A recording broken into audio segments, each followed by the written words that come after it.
So yeah, hi everybody. My name is Maria and one of the organizers for LSCE. I just wanted to welcome everybody to the second to the last day of the Life Sciences Career Expo. Thank you all for joining us here today on our last keynote panel session, talking about transitioning successfully from school to work. And before I kind of hand off the mic over to Dr. Lemieux, who will be our moderator for today, I just wanted to kind of remind everybody of a few housekeeping reminders.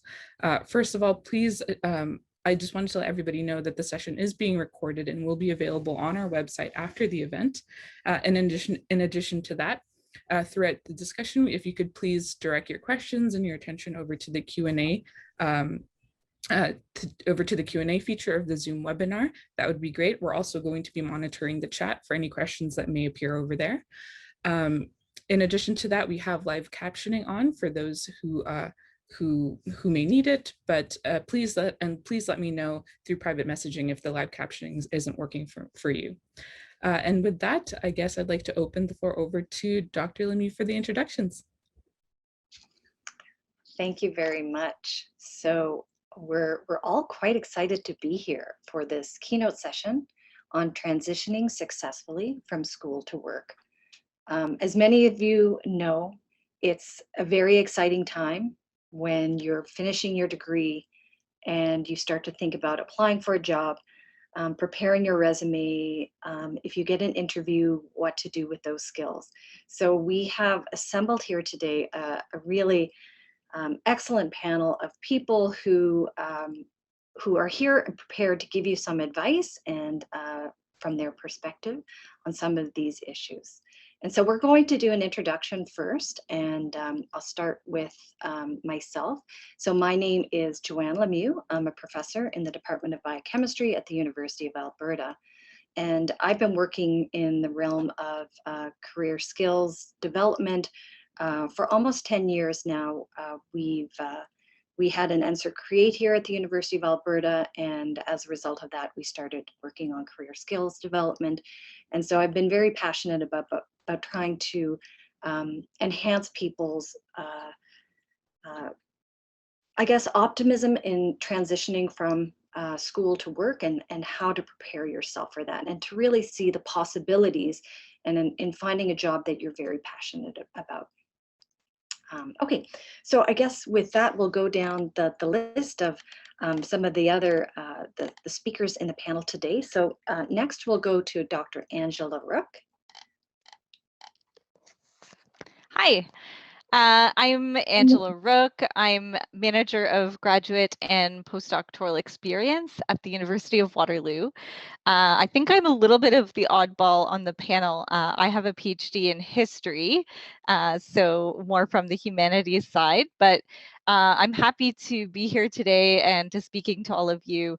One of the key components of my current role is supporting graduate students and postdoctoral fellows in their professional development, and career development is certainly a part of that as well. And so I'm hoping that I can, both my personal story be of service and also in what I've learned through doing my work. So yeah, I finished my PhD in 2014, and about a month before defending, I had already landed a position at the University of Waterloo, and I've been working there since. So I look forward to chatting with you and all the other panelists today. Great, thank you, Angela. Dr. Will de Vega. Hi, everyone. So my name is Will de Vega. I'm a business development director with MyTax. So just a little bit about MyTax before I move on to myself. So MyTax is a national nonprofit organization that is funded both by the federal and provincial governments to really build the bridges between academia and industry. And when we say industry, we also cover the for-profit as well as the nonprofit sectors as well. And the core of it all is to really provide graduate students and postdoctoral fellows with experiential learning opportunities to gain experience outside of the academic sphere while completing their studies. So at the core of it all, what I do on my day-to-day is that I work closely with the University of Toronto, specifically with the Faculty of Applied Science Engineering, some of the life sciences departments, as well as the University of Toronto Scarborough, to really navigate the funding programs available to MyTax. But at the same time, I'm also here to really provide support and answer any questions regarding eligibility, as well as crafting your application for success. a little bit about myself. So I completed my PhD in 2017 at the University of Toronto, Scarborough. I did my PhD in epigenomics. And at the time, you know, what I really loved about science was I loved learning about science. I loved talking about science, but I wasn't necessarily a fan of, you know, going down the academic route. So this is why I pursued this career opportunity with my tax. And I'm really here because I really do feel very passionate to try and provide different options for graduate students and postdoctoral fellows, but at the same time also show industry, both for-profit and nonprofit, the power of collaborating with academia, because there's a lot of very bright scientists here in Canada. And I really do feel that we can make our economy much more innovative through building these collaborations. So happy to be here today. Thank you, Will. Uzma. Hi. Yeah. Rouge, sorry. Thank you. And hi, everyone. It's nice to be here. And it's always a pleasure to be speaking to so many different graduates and trainees from different backgrounds and, you know, through these platforms and through these sessions. I'll start off with maybe making a little bit of a connection. So I am a U of T alumni, and considering this event is being taken place here, you know, through the U of T organization, I thought it would be worth mentioning that you know, I've also studied from there. I did my bachelor's in in neurosciences from U of T, and then I moved on to the UK to do my PhD in cognitive neuroimaging. But I realized early on, mostly through my activities and experiences outside my PhD training, and particularly with my involvement in the establishment and governance of the York Neuroimaging Center, which at that time was a brand new establishment, that I don't really enjoy a mainstream grant-led research as much as I enjoy its governance and administration. I loved higher level discussions on what and who should be funded and how that interaction can take place. And I was interested in the impact and mobilization of scientific knowledge more than the creation of knowledge itself. When I returned back to from the UK, I started working at University of Ottawa, where I learned all about career paths for science policy advisors within the Government of Canada, and made my transition into federal granting agency, first in NSERC and later in CIHR. Both these organizations are two of the three federal granting agencies in Canada. I currently work as senior advisor for science strategies with a focus on developing and implementing strategies related to training and career development of Canadian graduates and postgraduates. And just a little bit about CIHR and its very strong commitment for trainees. Obviously, we are a funding grant agency, so it is part of CIHR's mandate to train the next generation of health researchers. And this vision and commitment is reiterated through many, many different activities, but I want to highlight two main activities. One is the CIHR's training strategy, which is anchored in our legislated mandate, the CIHR Act, and sets out a collective vision to generate scientific, professional, and organizational leaders, both within and then beyond the health research enterprise and all across the research career pathways. This commitment is recently reinforced through our new strategic plan, the strategic plan that came out just a few months ago, which emphasizes our commitment to training. And there's a certain priority, a dedicated priority related to strengthening Canadian health research capacity through career and training support. At CIHR, we have a dedicated training and career support team, and we carry out most of our activities through that in terms of not only building strategies, but also trying to figure out how we can implement those strategies to advance health research training in Canada. I'll stop here. Great. And I meant to say Dr. Uzma, you Rouge, right? So I'm very excited. We have such a great diverse panel today, from academia to industry to policy, and then through graduate studies training. So I think one of the first issues that we'd like to discuss and bring up with the audience today is, when is the right time to start looking for a job? So, you know, is it near the end of your degree or in the middle? And so let's open this up to the panel. So maybe, I don't know who wants to start, Uzma, Will, or Angela. Uzma, okay. Yeah, I think I can get started, because I think the answer is basically as soon as possible, and most definitely within your training period. Do not leave it till the last year of your graduate training, undergraduate training, or whichever career path or whichever training session activity you are involved in. You need to start exploring your future career options pretty much right away. And when I say exploring, that means thinking about what you're good at, what your training skills are, and where your aptitudes are. And for that end, I think I want to highlight the individual development plans, or the career development plans, which are a great tool to help anyone, any student, but in fact, any employee in the world to actively prepare for their careers, but also start thinking about exploring career paths, thinking about what their skill gaps are, and thinking about who can help build those skill sets. So, it's a yeah, great process. I agree. I think the IDP is a really great way to get started. And one of the things people may find is that their career plan may change as they go through graduate school, and that's perfectly okay. You may start out with one idea and you may transition to something.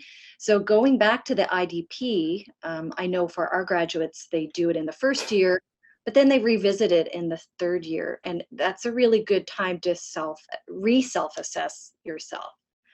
So Will and Angela, do you have anything to add to that? Yeah, so maybe I'll share a little bit about my personal experience. So yes, I would say throughout your graduate studies, or even when you're first starting off your postdoc, you'll always be, soft networking with a lot of different folks, whether it's in your own lab or your neighboring lab mates and everything like that. Personally, what I did is that in my third year, I really discovered, what I was really good at. I really enjoyed the poster presentations and simplifying very complex ideas into kind of easy bite-sized pieces to understand.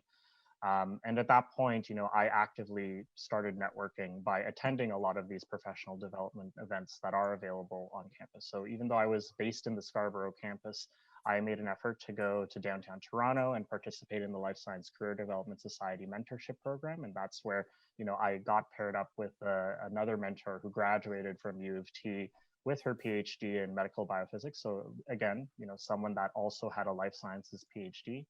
And that's also where I did get some development training workshops from Drs. Nana Lee as well as Dr. Reinhard Reithmeyer. So a lot of the times when you do go to these events and you just come in with an open mind, ask questions, and go for informational interviews, that's how you really start kind of soft searching for your job, for your career after academia.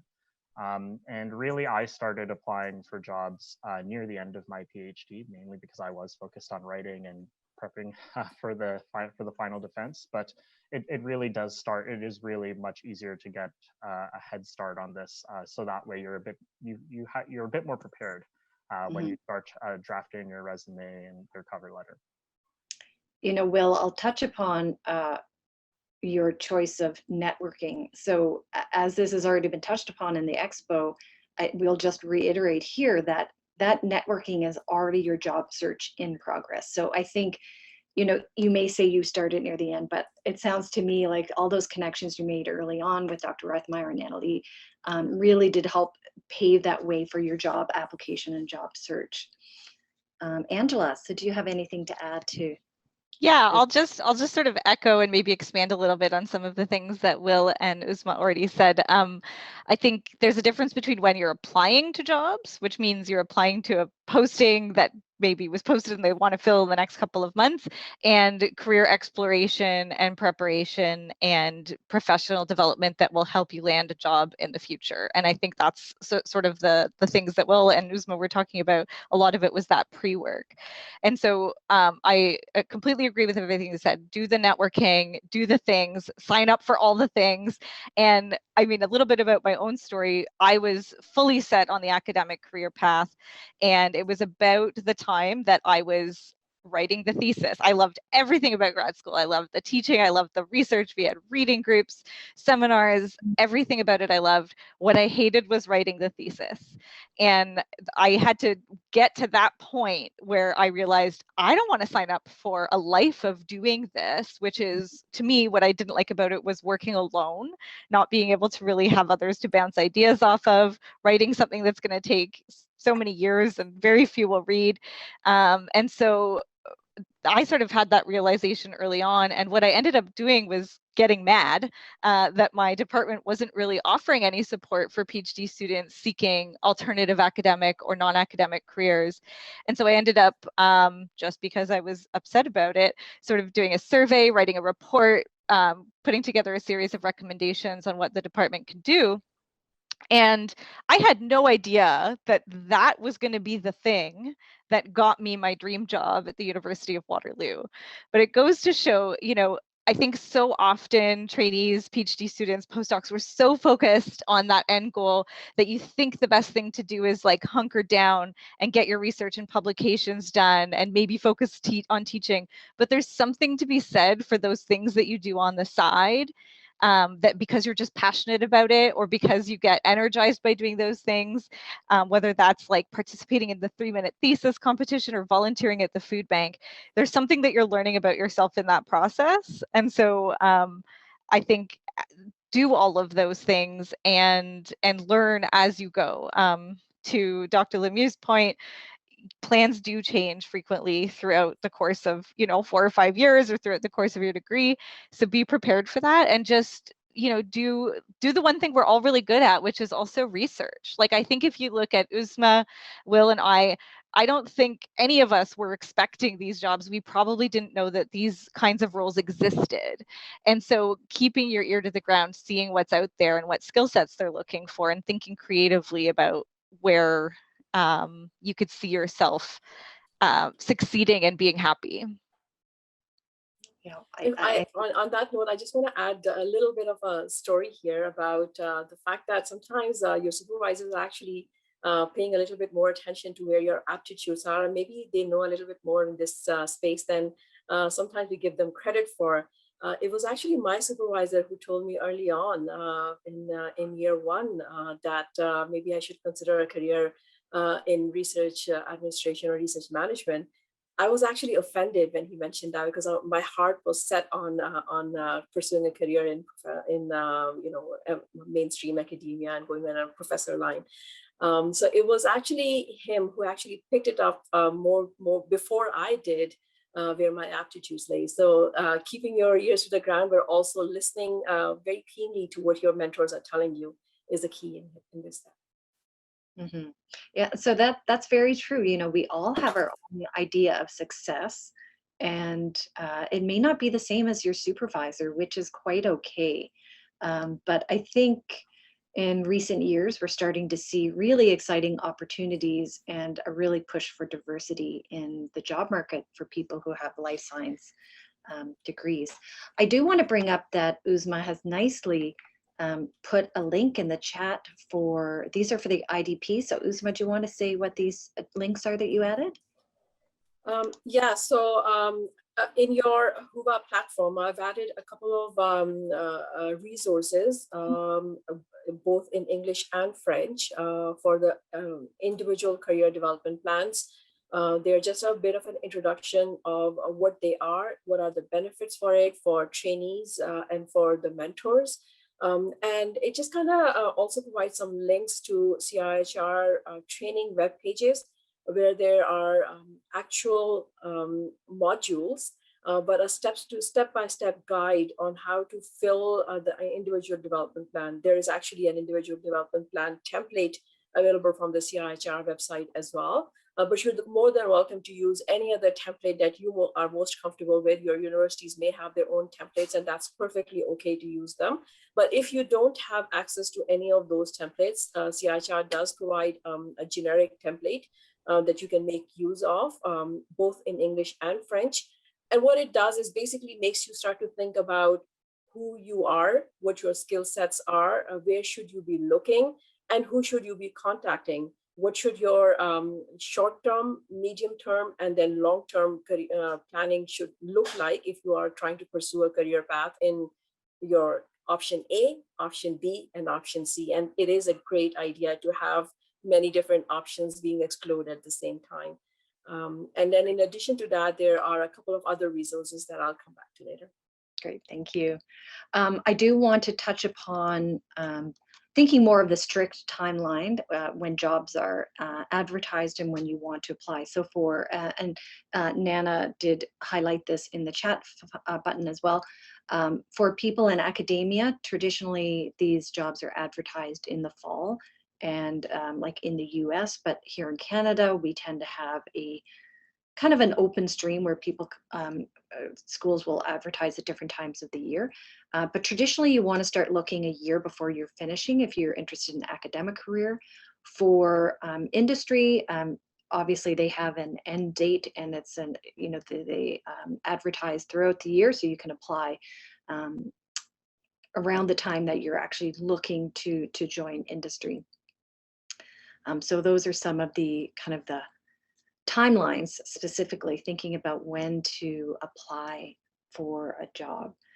Of course, in between there, between grad school and applying for a job, if you're interested in a postdoc, sometimes people do also apply quite early for a postdoc. I think it's personally for me as a professor, sometimes I get short notice, but sometimes you know you're going to look for someone months in advance. So if you have something lined up, it's always really quite nice to do this early on.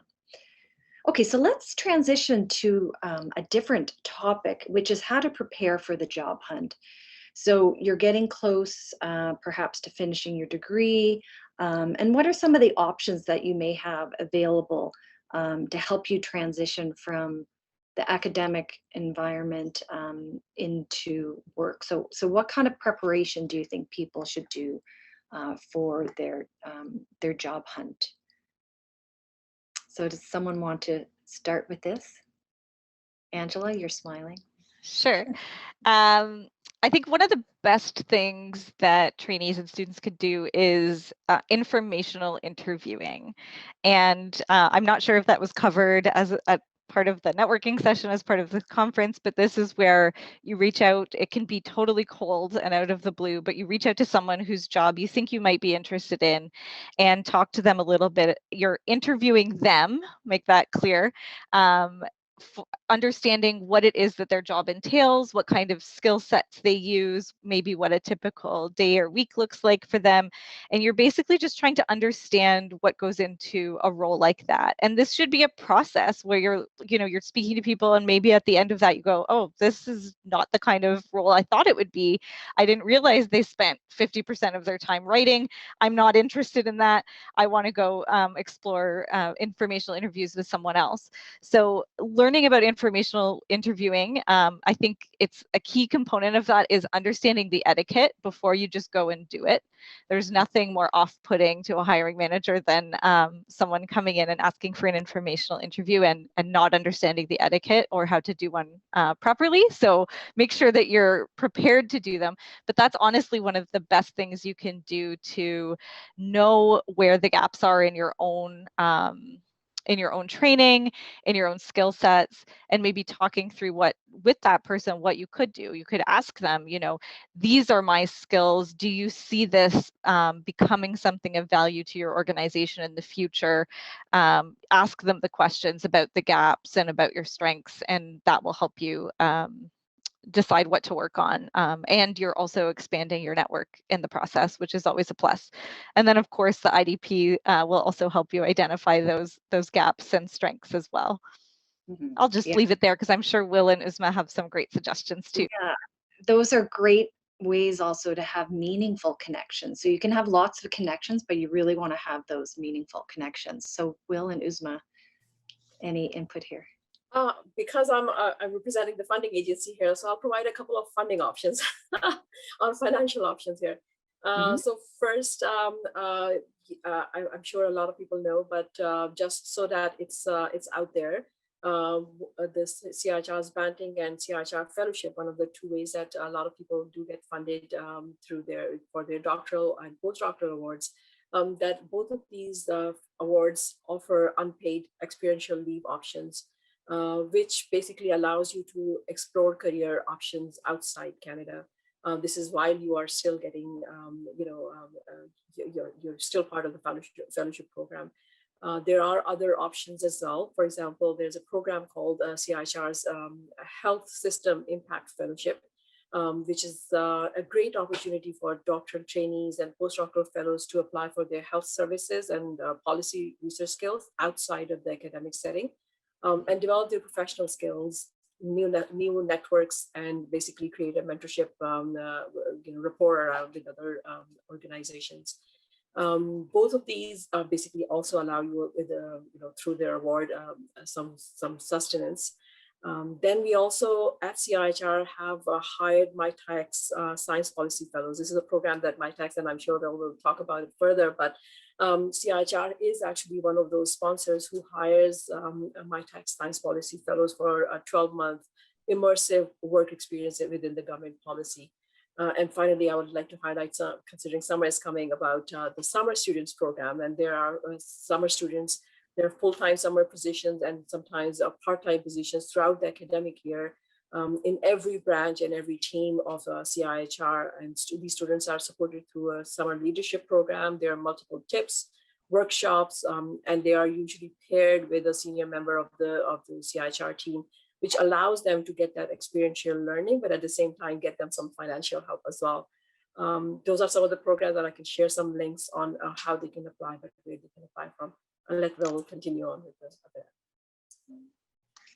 So Uzma, that's great. It also addresses one of the questions that Reinhardt brought up about how you can find time to network and do this sort of experimental reach out when you're in the middle of taking courses and doing research and writing your thesis, right? So there is a balance, and I think it's important to discuss openly with your supervisor about what your long-term goals are, because all of us want to really see you be successful. That's really our long-term goal for you. And so, Will, did you have anything you wanted to add? I know with MyTax, it's a perfect bridge here. Yeah, so I'll just cover. So there's a lot of resources that were just covered before, and even at the university nowadays, I do recognize that a lot of the career centers are doing a lot of fabulous work now to help students and postdocs out. But I'll just cover the MyTax piece. So we do have several options available for grad students and postdocs. So the most popular one is through participating in a MyTax Accelerate internship. And while we say internship, that's a little bit of a misnomer in some sense, mainly because it's a research project at the end of the day, and we do really inform the industry partner to ensure that whoever's participating on the internship, they can actually publish the results possibly. So if it's a perfect fit for your thesis, this is one way that you can gain experiential learning while completing your research and your degree requirements as well. So that is one option. And one thing that I plug in here and that I've noticed whenever I've spoken to industry partners, and I'm only plugging this in because when I was exploring the Whova platform, I saw this job posting on here, but companies really do use the Accelerate internships or the Elevate internships as a way to kind of pre-vet students to be potential employees as they grow. Mm-hmm. So one example that I'll use here is Dose Biome, or Biosystems, I should say. So they have a posting on the Whova platform for a postdoctoral fellow in microbiome research that is supported, co-funded by MyTax. And I've worked very closely with the CEO, Ted Jin, to try and find some matches at the university. And that way, if you do speak with him, he says, oh yes, I use MyTax as a way to see like who I can bring into my R&D team later on when they're finished their degree. So these are options that I do think that graduate students and postdocs, if you do look on the MyTax website and look for a posting that might be a fit for your skills, I do encourage you to apply, because at the end of the day, we are still also looking out for your best interests. We're all academics. We were all former academics at the end of the day, so we do recognize the importance of publications, and we do have that at heart when we do develop these applications. The other parts that are free, and I'll quickly add here, we do have training workshops as well. So if for professional development, so what I mean, networking or project management, those are free as long as you're registered at the university. And at the same time, we also do have an option for Canadian Science Policy Fellowships that Uzma touched on. So if you're not interested in working in the for-profit or nonprofit sector, rather you'd like to gain experience with influencing Canadian science policy, that is also a very competitive funding stream that we have a call every year. And if you're going to be graduating with your PhD or you have your PhD, I do highly encourage you to apply to that one as well. Great. So thank you, Will. That's perfect. I think it really shows a tangible example of that. One of the things we could transition into talking about right now is just the application package. So because I think this is probably one of the biggest unknowns. You know, typically you haven't seen anyone's application package, although you can ask, you know, some of your friends or colleagues who recently have gotten jobs in industry or perhaps academia. You can actually ask them, could I see your cover letter? Would you mind sharing the length of your CV? I just want to see how big it is. Because when you're applying for jobs from different sectors, from academia to industry, you know, one is a CV in academia. In industry, we all know that, or most of us know that there's a tailored resume that's a lot shorter, and it could be 1 to 2 pages long. Does anyone want to speak to this, some of the pitfalls of application packages and how they may, some of the things you want to avoid in your search? Now, like Angela, I know that you went from a PhD in history to a very different job. So did your application package, you know, was it tailored for this specific position? Absolutely. One of the first things I learned was that a CV is very different than a resume. A CV, if you think about it, is really an accounting of everything you've done, every scholarship you've earned, every publication you've contributed to. A resume is not that. And you might hear other recent PhDs say, oh, well, you know, it's so hard to get hired in the non-academic context or industry context because they look at your resume and they just see that you're overqualified. I call BS on that. I think that if you're presenting yourself as overqualified for the position, then they very well may read that. But if you're putting together the right kind of resume, which says, I know what it is you're looking for, I've done that, or here's how I can do that, and that's all you're including, then you will get hired and you won't be seen as overqualified. So really it's about tailoring every application in the non-academic context to the job that they're hiring for. And so, you know, a 1-page cover letter, absolutely, that's hard line, no more than that. And I would say a resume, hard line, absolutely no more than 2 pages, which, as many of you will know, a CV can be sometimes 40 pages or longer. So very, very different, and make sure that you understand the differences between the two. And if the job doesn't require, for example, writing grant applications, you probably don't need to include your scholarships. If your resume is if all you're telling them through your resume is, look how smart I am, that's not really the message you want to be sending. You want to be sending a message through your resume that says, I'm the person you need to hire to solve your problems, and prove that with evidence in your resume. Don't just say all of the things that show how smart you are. Exactly. So I think the word tailored is precise, and for each application, every single job you apply for, whether you're a master's student, a PhD student, even an undergrad student in life sciences, you will have a certain skill set, and every job is looking for someone different. They may need you to culture cells, they may need you to write policy, and you want to highlight those words. We do know from speaking with people who run businesses, they spend maybe 30 seconds with each resume. Someone asked in the questions how to make your resume stand out. Sometimes it's really just having the right keyword that they are looking for. They may do a control search yeah. Some of the other pitfalls I will quickly say is typos. Any kind of typos or formatting things, usually that attention to detail, you want to make sure it's aesthetically pleasing. Will and Uzma, anything to add to this part about pitfalls in your resume and your applications? I think I want to bring in a little bit of a different perspective, especially for government job hiring processes. So within the government, if you are applying for government positions in science policies, there's this policy and leadership program in government. And so there's quite a few different ways that you can enter through your graduate training and postdoctoral training into the government programs and government roles. But the word tailor remains accurate. However, the word one page does not remain accurate then anymore. They want their cover letters to be long.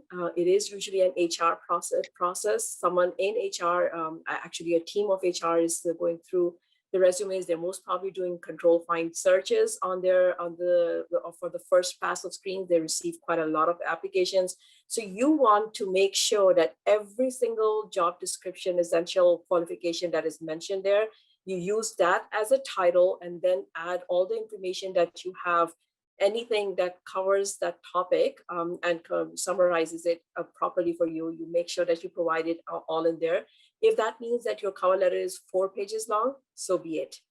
It really does not matter for the government first screen pass for that purpose.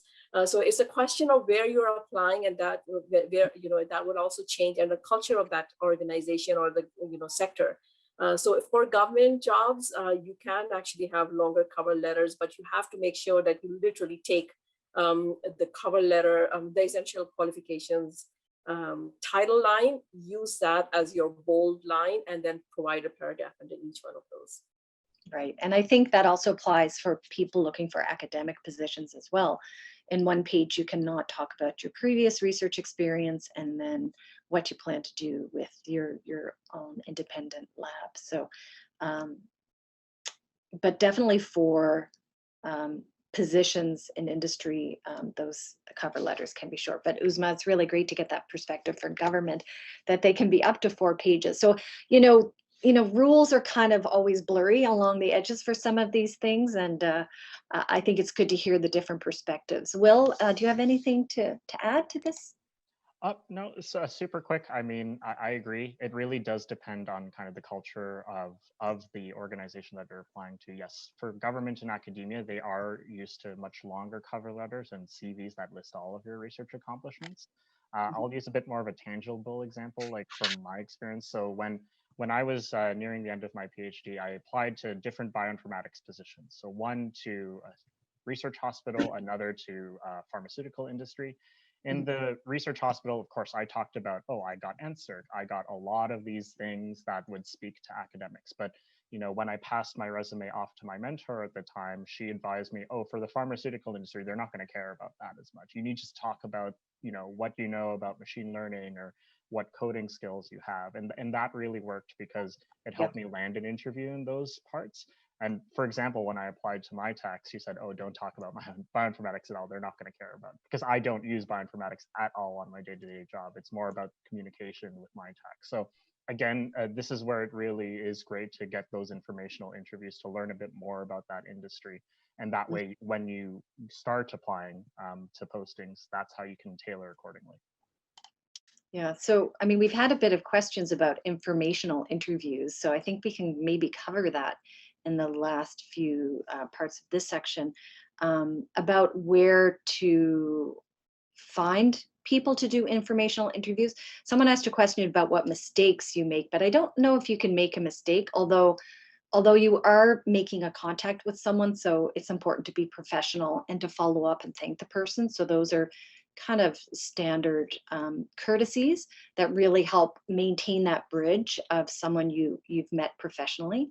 But how about, so can anyone want to speak about the how do you find someone to do an informational interview with? What's the best strategy? Angela?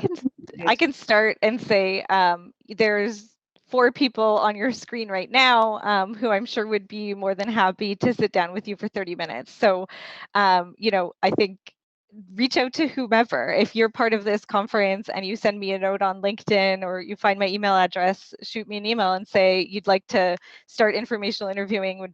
Would you be willing to?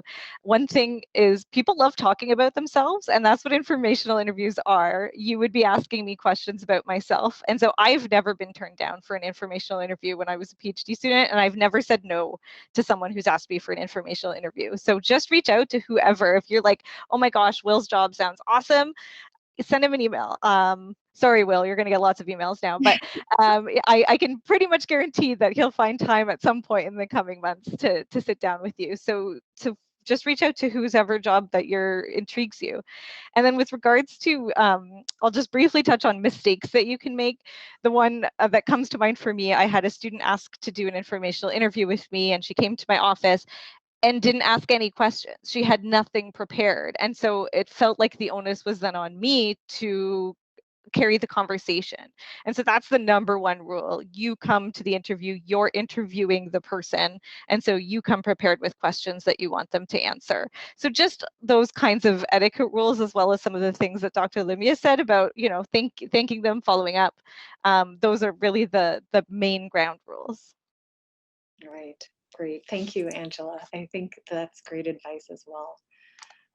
So in the last few minutes, I guess, of the session, I think we should really address when you get an interview. So, you know, hooray, you've applied for a job, an interview is coming up. So how can you prepare for this? What are some of the opportunities to help you prepare? So one thing that I do want to bring up, and I can't remember where I heard it recently, but it could have been on Twitter. Someone was saying that they had 3 interviews in a place and they thought this wasn't the norm. But my master's student who just graduated actually had 3 interviews for an industry position. She had another offer at a second company with 1 interview.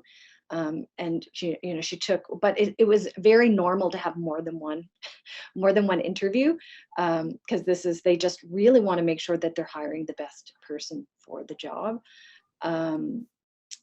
So let's talk about, I guess, a bit more about you're getting that interview.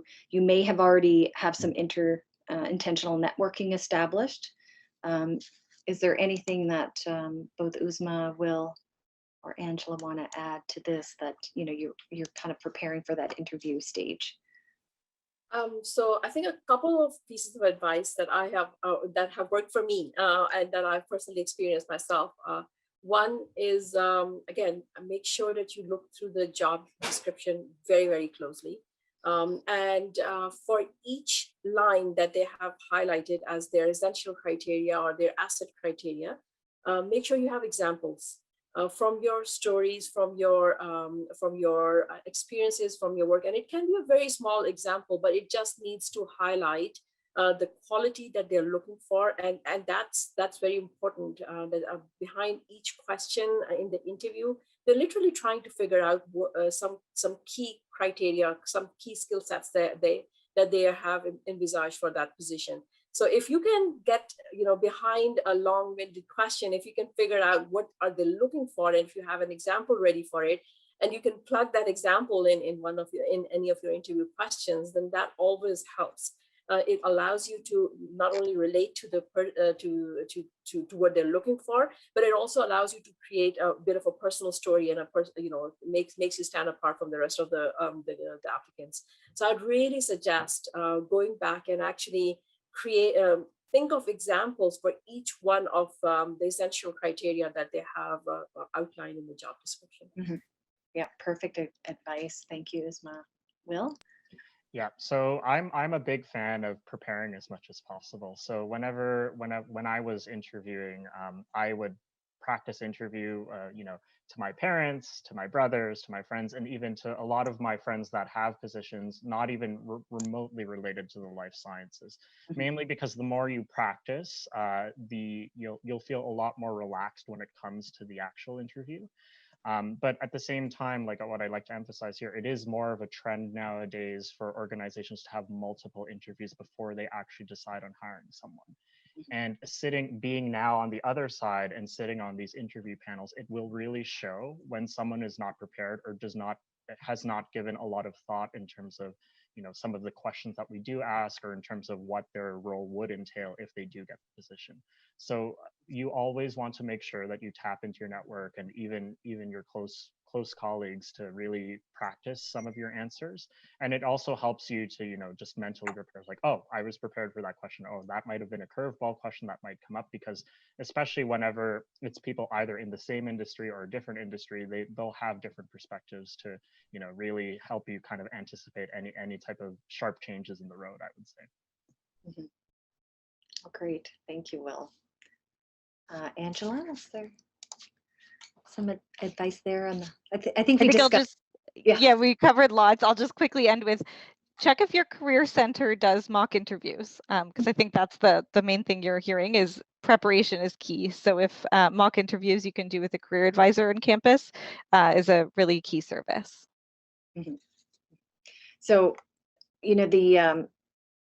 there are so many options out there, and it can seem, I guess, for some people who you just don't know where to start, and you can start close to you, and you may not realize it right now, but the people that you go to grad school with, that you go to undergrad with, that is the beginning of your network. And sometimes these schools, the office will keep track of where those people are, and you can also contact those people as part of your circle to grow that for, let's say, if you want to either create an intentional networking situation, or if you want to prepare for an interview. So we have about 5 more minutes left, and I just was going to take a little look through some of the questions to see if there were some things that we didn't cover.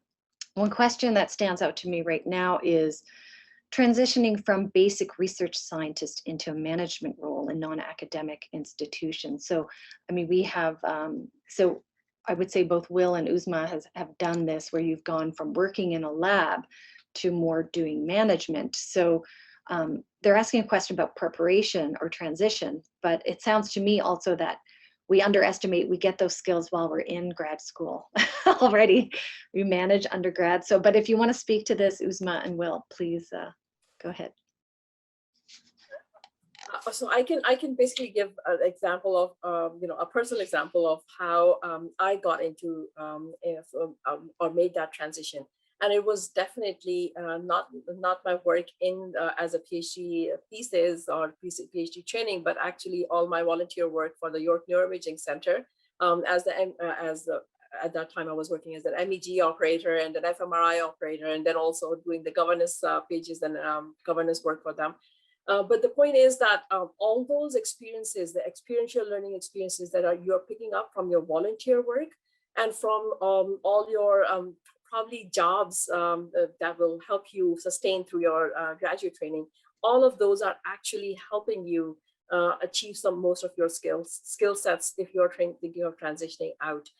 Through your PhD, you don't realize it, but there are a lot of things that you've already picked up. So for example, when they say project management, it's right there. You're writing a full thesis for that many years. You have been organizing, you've been planning, you have been managing different experiments, and you are making sure that you follow a certain path in doing those, what comes first versus what comes next. You're already mentoring and teaching in a lot of those capacities. So there is already that leadership experience, but also that experience of how to conduct yourself, how to communicate to different audiences, that all of those experiences are already there. It's a question of highlighting those skill sets and then using your examples from your graduate school and from your PhD and postdoctoral fellowship training that on supporting those different skill sets. But you've got to get to the skill set first. What is the skill set that they're looking for?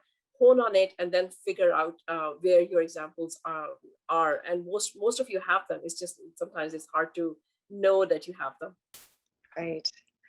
We do have, and this might be for Will or me, but I think we only have about 2 minutes left. There's a question here for grad students wanting to experience outside of the lab, but PIs are not supportive of this. So I think, speaking as a PI, I would say make sure you work really hard in the lab, that you're still full-time in the lab, but this is like extra stuff, or, you know, kind of balance things, but, you know, or make a partnership with MyTech so that your outside the lab is inside the lab. Yeah, I would say so.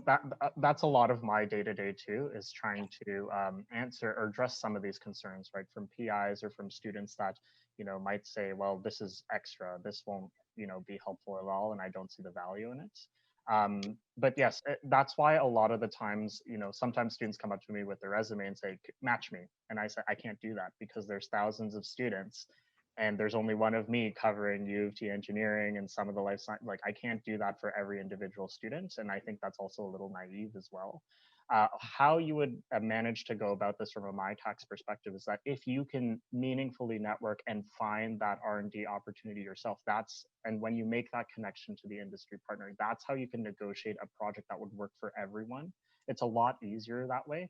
I mean, we do have our open opportunities on our website, but you're kind of a little bit at the mercy of what the industry partner would like, as posted on the MyTax website. But for you to actually make that meaningful connection and really speak with the R&D team and find a project that works for yourself as well as your PI, that is something that would really help address that particular challenge. I agree. Thank you, Will. Okay, so we are at the end here. I would like to thank all of the panelists. I think this was a terrific discussion, and I wish all of the trainees and people attending that they find their passion and find that dream job, and they you know, have a great, enjoy that path that it takes you, because sometimes it's unexpected, but sometimes you learn a lot about yourself. Thank you.